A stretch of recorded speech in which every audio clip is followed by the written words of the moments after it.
بسم الله الرحمن الرحيم يسبح لله ما في السماوات وما في الأرض له الملك وله الحمد وهو على كل شيء قدير هو الذي خلقكم فمنكم كافر ومنكم مؤمن والله بما تعملون بصير خلق السماوات والأرض بالحق وصوركم فأحسن صوركم وإليه المصير يعلم ما في السماوات والأرض ويعلم ما تسرون وما تعلنون والله عليم بذات الصدور ألم يأتكم نبأ الذين كفروا من قبل فذاقوا وبال أمرهم ولهم عذاب أليم ذلك بأنه كانت تأتيهم رسلهم بالبينات فقالوا أبشر يهدوننا فكفروا وتولوا واستغنى الله والله غني حميد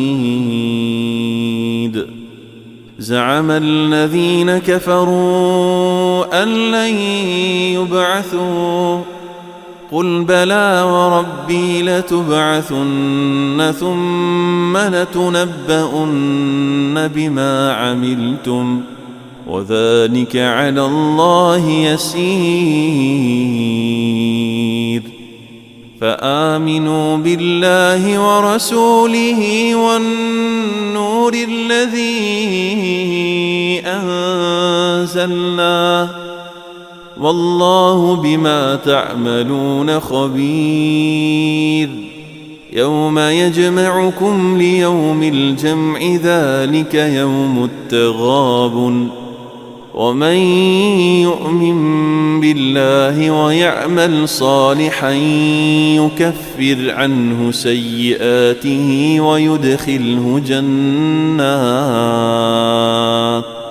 ويدخله جنات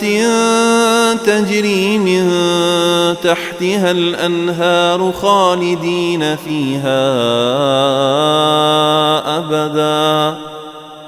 ذلك الفوز العظيم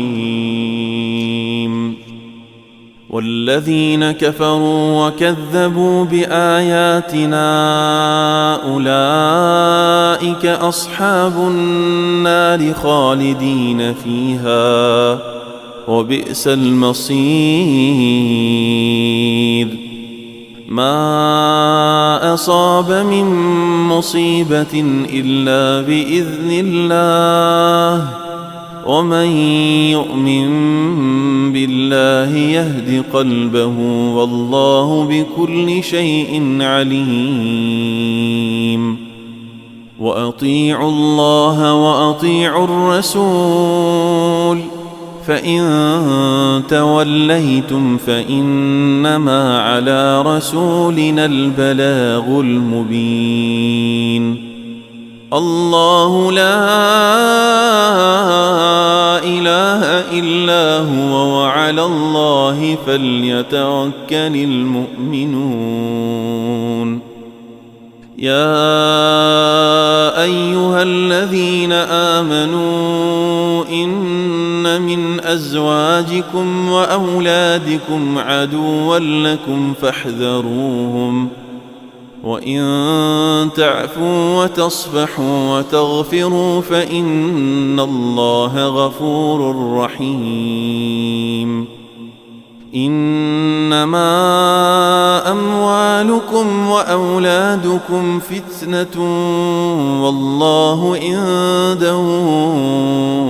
أجر عظيم فاتقوا الله ما استطعتم واسمعوا وأطيعوا وأنفقوا خيرا لأنفسكم ومن يوق شح نفسه فأولئك هم المفلحون إن تقرضوا الله قرضا حسنا يضاعفه لكم ويغفر لكم والله شكور حليم عالم الغيب والشهادة العزيز الحكيم